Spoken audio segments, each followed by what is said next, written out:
Good morning. चलो exercise number 10.2 vector algebra unit number 10 vector એલ્જેબ્રામાં આપણે જે સદિશોનું બીજગણિત છે એની આપણે બેઝિકલી વાત થઈ ગઈ છે, થોડા એવા થિયરમ નાના જોઈ નાખ્યા છે અને આપણે મોસ્ટ ઓફલી હવે એક્ઝામ્પલ બાકી છે એક્સરસાઇઝ નંબર 10.2 ના, તો એ આપણે એક્સરસાઇઝ ના જે એક્ઝામ્પલ છે એની ઉપર આપણે ફોકસ કરશું।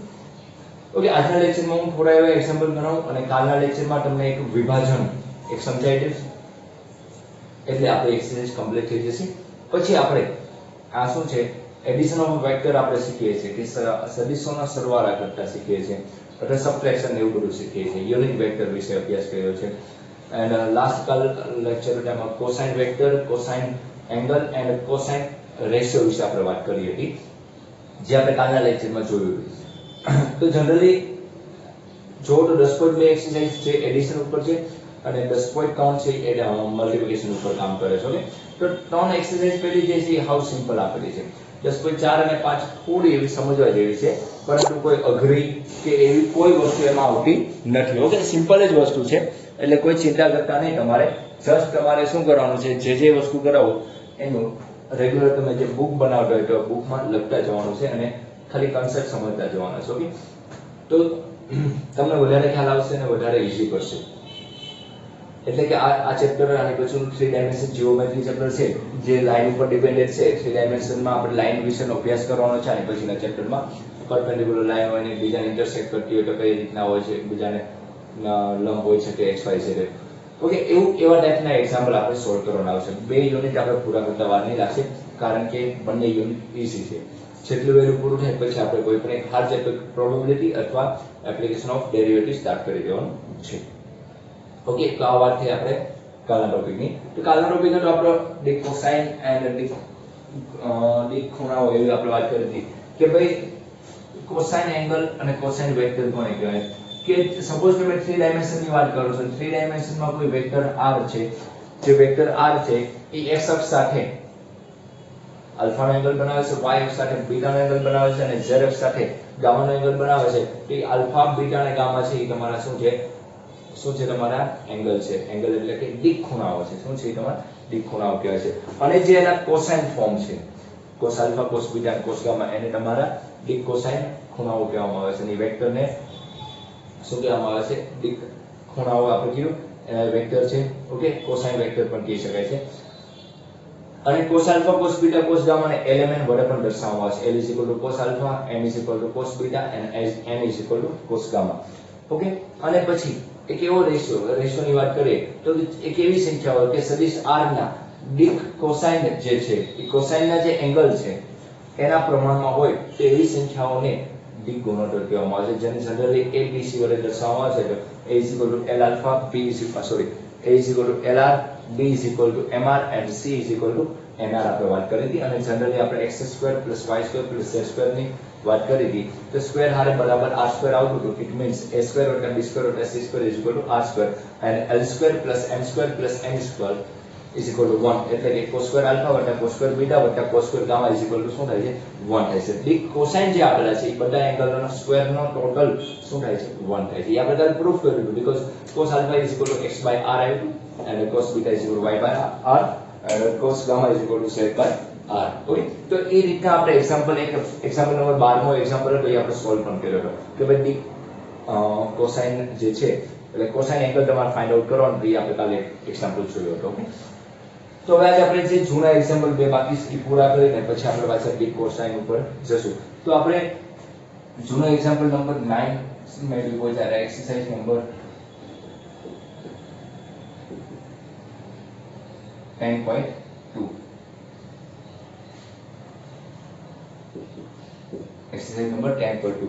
હવે જોઈએ આપણે જે એક્ઝામ્પલ બોલ્યા છે તમારે ખાસ તમારે ટેક્સ્ટ બુક હોય તો ટેક્સ્ટ બુક લઈને બેસવાનું એટલે તમને ખબર પડે કે શું કહેવા માંગે છે રકમ। ચાલો,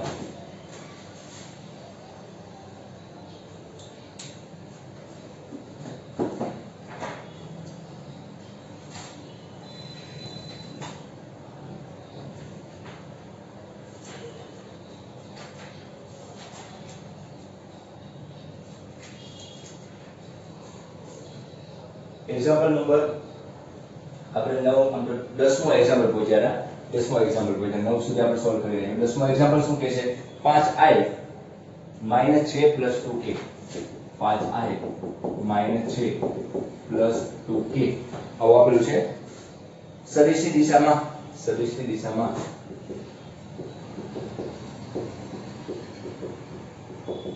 8 એકમ શું આપેલો છે 8 એકમ માનવાળો સદિશ મેળવો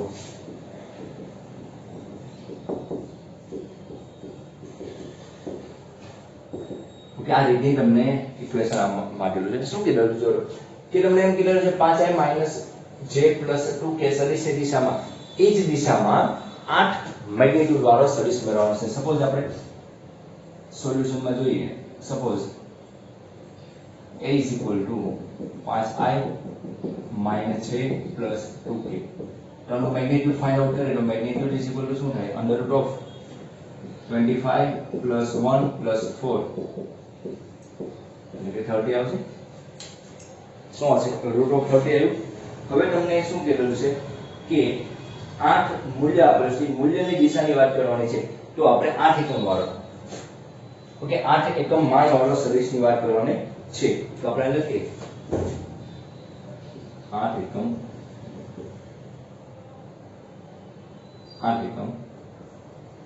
માન વાળો સદિશ એટલે કે યુનિટ વેક્ટર જે હશે એને ગુણાકાર આપો યુનિટ વેક્ટર શું હોય 5i - 6 + 2k બાય એનું રૂટ કેટલો હશે 30 આવશે * 8 ગુણાકાર શું આવી જશે 8 ગુણાકાર આવી જાય કારણ કે જે તમારો યુનિટ વેક્ટર બને છે એને ગુણાકાર તમારે શું લેવું પડશે 8 લેવું પડશે તો 8 પંચાને શું જવાબ આવશે 40 નીચે √30i - 8j by √30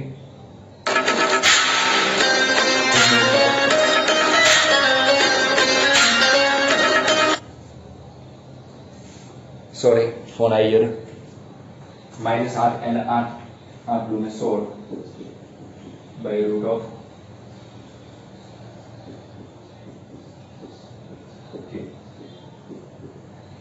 ઓકે આ તો તમારો આન્સર બને કે તમારો જે યુનિટ વેક્ટર છે એમાં કેટલો મેગ્નીટ્યુડ નું મૂલ્ય કેટલું જોઈએ છે મેગ્નીટ્યુડ નું મૂલ્ય કેટલું જોઈએ છે 8 એકમ જેટલું હોય એટલે એને ગુણાકાર શું કરીને આપણને 8 એકમ કરવાનું હતું ઇન શોર્ટ એવું માન્યું હતું કે આ જે ડાયરેક્શન છે એનો જે યુનિટ વેક્ટર હોય એને કેટલા ગણા જોડો છે 8 એકમ જેટલો 8 એકમ માન વાળો મેગ્નીટ્યુડ વાળો એટલે ગુણાકાર શું કરીને કે આપણે 8 વડે ગુણાકાર કરી નાખ્યો ઓકે તો આ એક્ઝામ્પલ બહુ સિમ્પલ હતો ચાલો અને પછીનો આપણે જોઈએ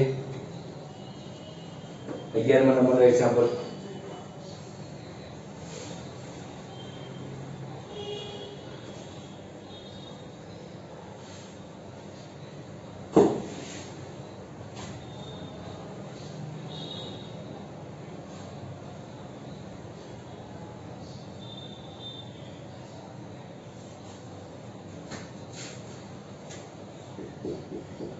चलो 11મા નંબરનો એક્ઝામ્પલ શું કહે છે કે દર્શાવો કે બે સદિશ સમરેખ છે 2i - 3j + 4k 2i - 3j + 4k and બીજો વેક્ટર આપેલો છે તમને -4i + 6j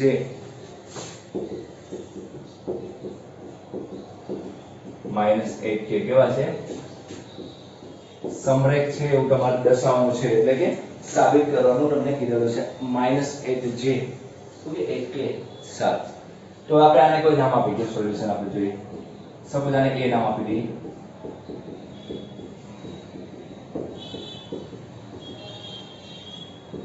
અને આને b નામ આપી દઈએ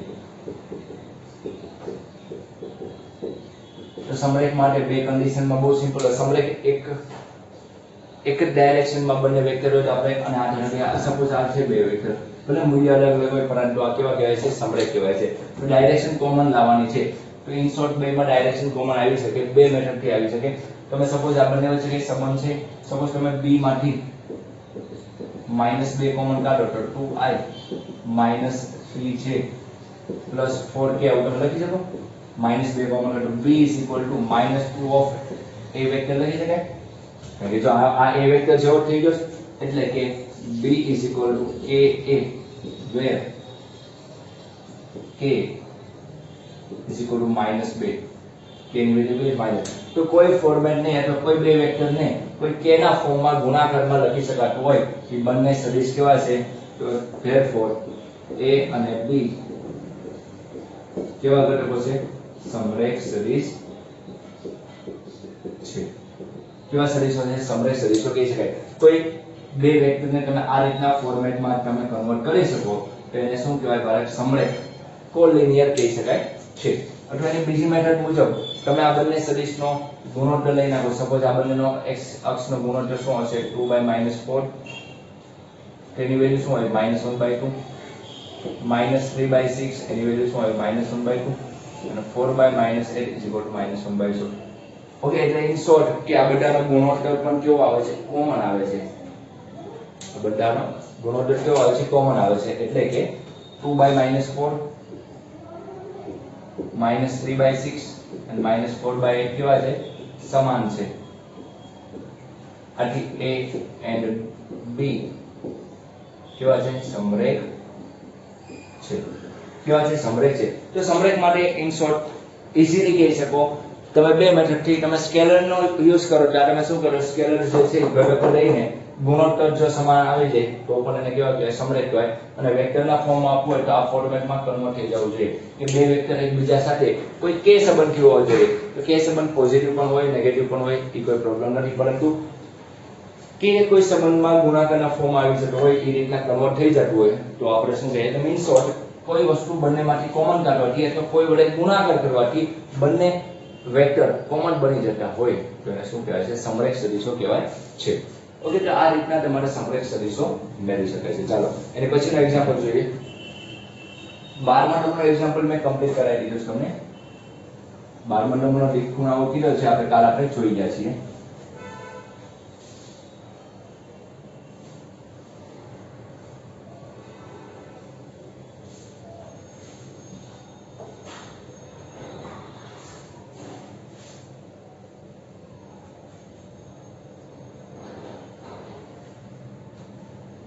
બારમા નંબર આપણે કેવો કાલ જોઈ ગયા છીએ. ચાલો હવે તો આપણે એની પછીની વાત કરીએ.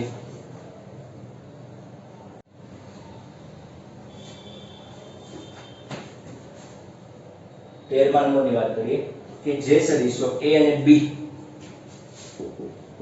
તમને a આપેલો છે 1 2 -3 અને b આપેલો છે કંઈક તમને -1 -2 1. આ રીતના a અને b તમને આપેલો છે. તો તમને એમ કીધો છે કે a થી b તરફની દિશામાં જોડતો હોય તે સદિશના દિક કોસાઇન તમારે દોરવાના છે. a થી b સદિશ ને જોડતા સદિશનો એટલે જોડતા સદિશ માટે દિક કોસાઇન શું કરવાનું છે, દિક કોસાઇન ગોઠવવાના છે. ઓકે, ચાલો તમને શું કીધેલું છે જો પેલા ઇન કેસ રકમનો દેખાડો એટલે ફરીવાર જોઈ લો. શું કીધું કે a તમને આપેલો છે 1 2 and -3 અને b તમને આપેલો છે -1 -2 and 1. તો a થી b ને કનેક્ટેડ કરો, એ જે વેક્ટર બને એના દિક કોસાઇન ગોઠવવાના છે. a થી b ને કનેક્ટ કરો લાઈક આપણે 3 ડાયમેન્શન વ્યૂ ની વાત કરીએ તો કોઈ પણ જગ્યાએ સપોઝ આપણે ડ્રોઈંગ ની જરૂરિયાત નથી, પણ આપણે સપોઝ આપણે ડ્રો કરીએ. સપોઝ અહીં કોઈ a છે 1 2, જેમાં એમાં એવું છે z અક્ષ કેવો છે, માઈનસ એટલે z ની પછી માઈનસ ડાયરેક્શન આપણે ઓલી બાજુ દર્શાવે, પરંતુ અત્યારે રેન્ડમલી આપણે a અહીં લીધેલો છે ને b સપોઝ અહીં છે. તો આ બંનેને જે કનેક્ટ કરે છે એની દિશામાંનું તમારે શું ગોઠવવાનું છે, દિક કોસાઇન. તો દિક કોસાઇન પાછા કોને કહેવાય કે આ જ્યાં એક સારે એંગલ બનાવતો હશે, આપણે એંગલ બનાવતો હશે, એ જે આલ્ફા એંગલ બને એને દિક ખૂણાઓ કે એના કોસાઇન ફોર્મને શું કહેવાય છે, આપણે દિક કોસાઇન કહેવામાં આવે છે. ઓકે, તો જનરલી ફિગર આ રીતના ડ્રો કરી શકાય તમારે ડ્રો કરવી હોય તો, પરંતુ આપણે ફિગરનું કંઈ કામ નથી. પરંતુ આપણને એક એવો વેક્ટર, એક જ સિંગલ વેક્ટરનો આપણને કોસાઇન મળે તો સિંગલ વેક્ટર આનો બનાવવો પડશે આપણે.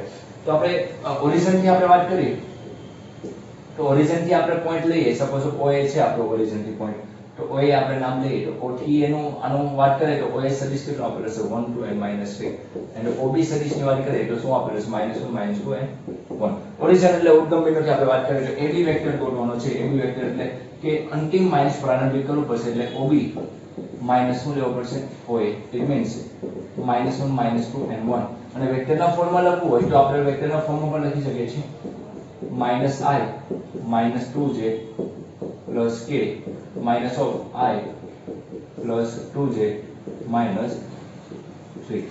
ઓકે તો હવે તમે આમાંથી સબટ્રેક્ટ કરો તો -I means કે -2y -2j minus એટલે -4j and k minus plus so plus 2k. આ તમારો AB વેક્ટર બન્યો જે સિંગલ વેક્ટર તરીકે ઓળખાય છે તો એનું આપણે શું કરવું છે ડી કોસાઇન ગોતવા માટે એનું આપણને શું જોશે મેગ્નીટ્યુડ જોશે તો -2 સ્ક્વેર 4 થઈ જવાનું -4 સ્ક્વેર 16 +2 સ્ક્વેર 4 તો શું આવશે આન્સર 24 આવ્યું રૂટ ઓફ શું આવ્યું 24 તમારો જવાબ આવે હવે તમારે એને ડી કોસાઇન ના ફોર્મમાં લખવું હોય તો લખી શકાય છે કે રૂટ ઓફ કોઈ જે ભૂલ નથી ને આપણે જોવો તો 1 to -3 -1 okay -1 -2 -4 ઓકે અહીં ભૂલ છે 1 માઇનસ પ્લસ એટલે કે અહીં પ્લસ આવશે તો અહીં શું હશે 16 આવશે તો અહીં શું આવશે 32 ને 36 એટલે કે તો ઈઝીલી આપણને રૂટ ફાઇન્ડ આઉટ થઈ જાય કે શું આવશે મેગ્નીટ્યુડ છે કેટલા આવ્યો 6 આવ્યો તો હવે આપણે AB ની દિશામાંનો શું માંગેલો છે ડી કોસાઇન માંગેલો છે તો ડી કોસાઇન આપણે લેવાય તો cos આલ્ફા cos બીટા અને cos ગામા આપણે વાત કરીએ તો AB વેક્ટર શું છે મારી આગળ AB વેક્ટર છે મારી આગળ -2i -4j + 4k તો cos alpha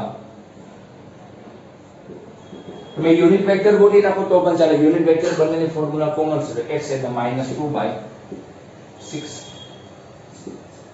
-1/3 cos beta -4/6 it means -2/3 and cos gamma 4/6 એટલે કે 2/3 ઓકે તો આ તમારો શું બને ડી કોસાઇન બને છેલ્લે લાઈનમાં લખી શકાય છે છેલ્લા આન્સર તરીકે લખી શકાય કે આમ AB ના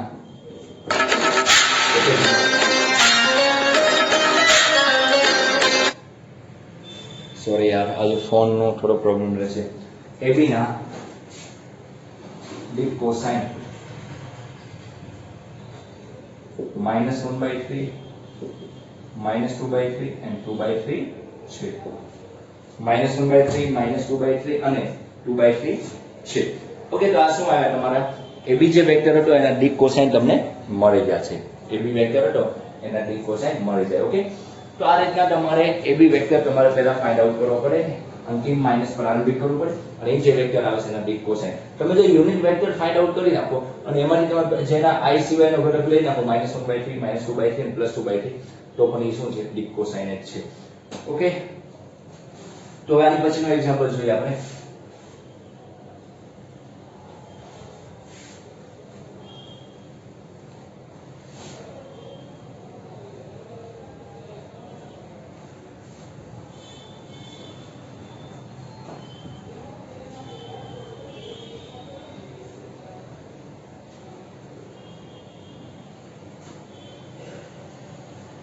ચાલો આપણે એમ પછીનો 14મા નંબર એક્ઝામ્પલ જોઈએ કે સાબિત કરો કે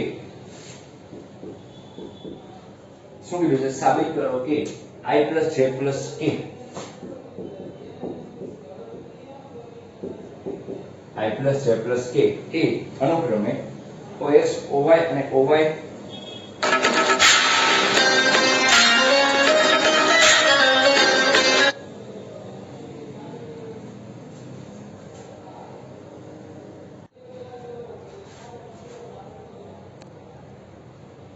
ઓકે તો શું કીધું I + J + K એ અનુક્રમે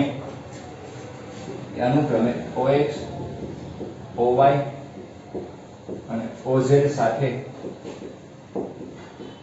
સમાન ખૂણાઓ બનાવે છે આવું તમને સાબિત કરવાનું કીધું છે કે I + J + K કે OX OY અને OZ સાથે સમાન ખૂણાઓ બનાવે છે. તો કોઈ પણ એક ધારો કે સપોઝ આ r વેક્ટર છે, આપણે સોલ્યુશન જોઈએ. સપોઝ આ a વેક્ટર છે આપણે I + j + k. એ આપણે 3 ડાયમેન્શનલ વ્યૂ માં જોઈએ તો સપોઝ અહીં 1 1 1 હશે, 1 1 1 એટલે છે p x આ ધારો કે OP છે, તો એ x અક્ષ સાથે અને y અને આ શું છે સપોઝ z છે. ઓકે, તો જે એંગલ બનાવે છે આ એંગલ આલ્ફા હશે, આ એંગલ બીટા હશે અને આ એંગલ શું હશે ગામા. તો ત્રણેયના એંગલ સમાન બનાવે છે એ રીતના એક ઘટક છે, એવું તમારે સાબિત કરવાનું છે. શું કીધું છે એ તમારે સાબિત કરવાનું છે. ચાલો તો આપણે એને કોસાઇન ગોતવા પડશે. બહુ ઈઝીલી ખબર છે કે આલ્ફા બીટા ગામા ગોતવો હોય તો કોસ આલ્ફા કોસ બીટા અને કોસ ગામાની વાત કરવી પડે. તો અહીં આપણે કોસ આલ્ફા માટે એનું મેગ્નીટ્યુડ જોશે. તો 1 નો વર્ગ 1 1 નો વર્ગ 1 1 નો વર્ગ 1 એટલે √3. તો cos આલ્ફા બરાબર x એટલે કે આનો ઘટક 1/√3 આવશે. cos બીટા બરાબર j નો કોએફિશિયન્ટ 1/√3 આવશે and cos gamma is equal to 1/√3. તો અહીં ઉપર આપણે કહી શકીએ કે cos alpha is equal to cos beta is equal to cos gamma ક્યારે ઇક્વલ હશે? આલ્ફા બીટા અને ગામા કેવા હશે? સમાન હશે ત્યારે ઇક્વલ હશે.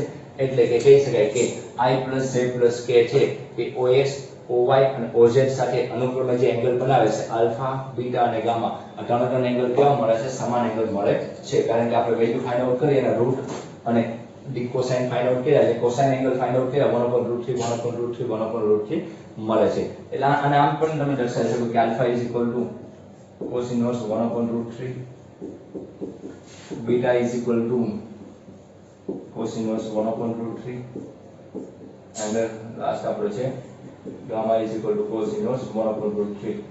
તો બધી ઇક્વલ ટુ વેલ્યુ આવે છે એટલે આલ્ફા બીટા અને ગામા કનેક્ટ કેવા આવે છે? ઇક્વલ આવે છે. Okay, so alpha is equal to beta is equal to gamma તમે આ રીતના કરી શકો છો. તો આપણને શું કહેતા હતા કે ભાઈ આપણને એમ પૂછ્યું હતું કે ભાઈ આ જે I + J + K છે એ કેવો આવવો જોઈએ? આપણને OX અને OY અને OZ સાથે જે એંગલ બનાવે કેવા એંગલ આવવો જોઈએ? સમાન એંગલ આવવો જોઈએ. ઓકે, તો આપણે આ રીતના આના સમાન એંગલ લાવે છે. ઓકે, તો આજે આપણે ચાર જ એક્ઝામ્પલ ગણવાના હતા, કારણ કે નાનો લેક્ચર હું 2-3 દિવસ બનાવીશ જેથી તમે સાથે સાથે થઈ જાઓ. પછી કાલના લેક્ચરમાં આપણે શું કરવાનું છે? તો કાલના લેક્ચરમાં એક બહિ વિભાજન અને આપણે 2 MCQ અને 3 દાખલા છે પૂરા કરી નાખશું. એ કમ્પ્લીટ થાય પછી આપણે નવા ટોપિક ઉપર જવાનું છે મલ્ટીપ્લિકેશન. મલ્ટીપ્લિકેશન પૂરો થશે ત્યારે આપણે એક્સરેટ નંબર 10 કોઈ પણ સ્ટાર્ટ કરી દઈશું. ઓકે, ડોટ ગુણાકાર અને ક્રોસ ગુણાકાર એવા સિમ્પલ આવે છે, એવા આપણે ગુણાકાર શીખવાના છે જે તમે ફિઝિક્સમાં બેઝિકમાં શીખી આવે, પરંતુ આપણે અહીં ડિટેલમાં શીખશું. ઓકે, તો આજ માટે એટલું રાખીએ. ન સમજાઈને પૂછી લેજો. Thank you.